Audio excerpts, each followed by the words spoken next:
arról szeretnék beszélni, hogy megalázóan viselkednek a gyerekemmel az iskolába, a gyerekeimmel az iskolába. Példa erre, hogy most is kikötözték a gyereket a székhez, mert 90%-ban hiperaktív, és azt mondta a tanár, arra hivatkozott, hogy nem bírt vele, ezért kötözte ki. Hát én úgy gondolom, hogy... Hány éves a gyereked, akiről most beszélünk? 8 éves. Mit mondtak a gyerekek, hogy hogyan történt ez a kikötözés, hogy miből állt ez? Most ez úgy kezdődött, hogy elméletileg a fiú felállt, és a testvérének szó nélkül elvitte a ladírt, és ebből indult ki az egész. Hogy állítólag a tanárnő felhúzta magát, és akkor ezért kivette egy ugrókötelet a szekrényből, és oda kötözte a székhez. A gyerek mit mondott, hogy meddig volt kikötözve? 10 percig. Aha.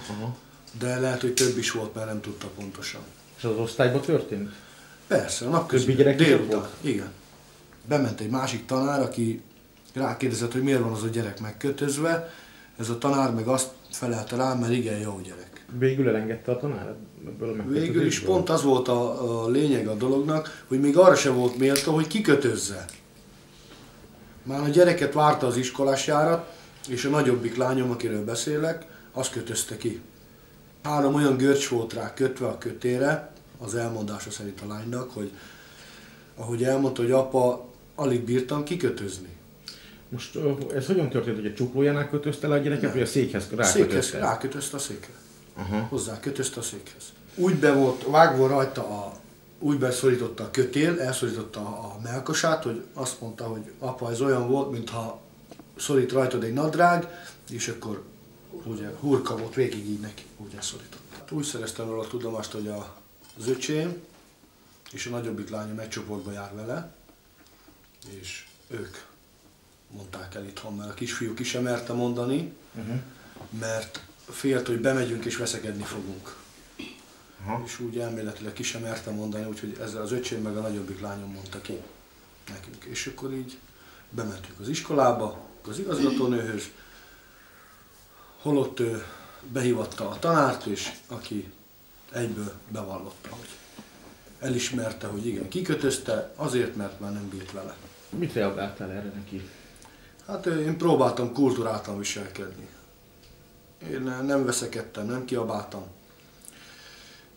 Mondtam, hogy valami intézkedést tegyenek az ügyben, mert ez így nem mehet tovább, bár tudomásom szerint a mai világban, 21. században nem lehet kikötözni egy gyereket, meg senkit. Ki volt jelen, amikor ezt mondta a pedagógus, hogy ő ezt valóban így cselekedett? Én, az élettársam, az igazgató és az igazgató helyettes. Amikor azt mondta a tanár, hogy igen, én ezt megcsináltam, megkötöztem a gyereket, akkor arra az igazgató tanár csöndben volt? Amikor behívatta a tanárnőt és azt bevallotta, egyből elismerte, akkor megdöbbent. Megdöbbent, még ő se hitte el, hogy ez tényleg így volt. És arra hivatkozott, hogy lehet, hogy hazudik a gyerek. És mikor mondtam neki, hogy figyeljen már ide, hát, hogy hazudhat, mikor a tanár bevallotta. Meg lássa a másik 30 gyerek, akkor miért hazudna? Mondott valamit az igazgató, hogy lesz ennek bármilyen következmény? Nem, semmit nem mondott. És te nem kérdezted tőle, hogy lesz ennek következmény? Kérdeztem tőle, nem válaszolt semmit. Én annyit mondtam neki, hogy ha itt nem intézkedik, akkor innen kilépek, és akkor megyek a rendőrségre. Azt mondta, hogy jogom van hozzá, én meg azt feleltem neki, hogy amivel élni is fogok. És akkor onnastól kezdve elmentem a családsegítőhöz, aki felhívta nekem egyből a gyámügyest, aki telefonon keresztül elmondta, hogy milyen lépéseket kell tenni. Értem.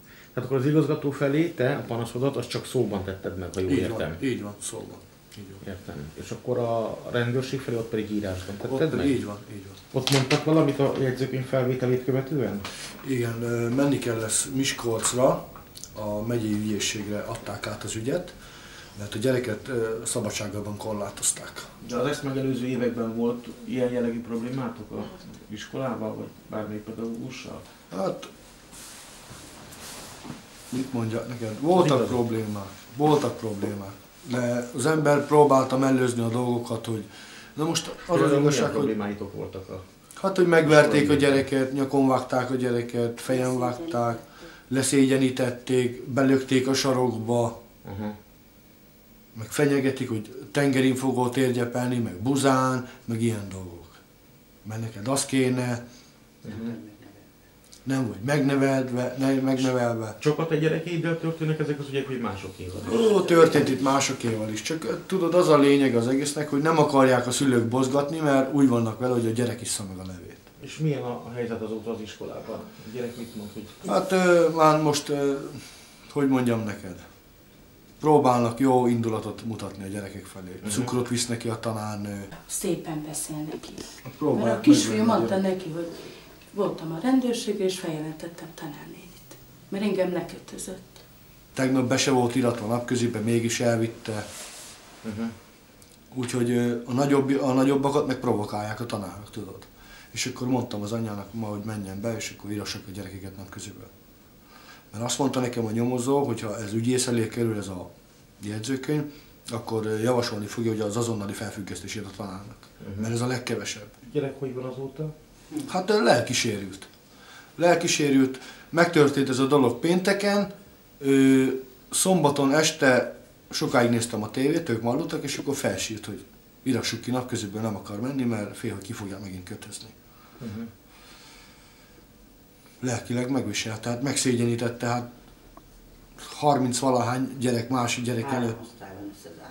Gondold el, hogy szégyelte magát, mikor itthon mondta, hogy apa, úgy szégyeltem, lesütöttem a fejemet, és akkor így takartam el a kötelet a kezemmel, hogy ne lássák, hogy meg vagyok kötve. Milyen megalázó ez.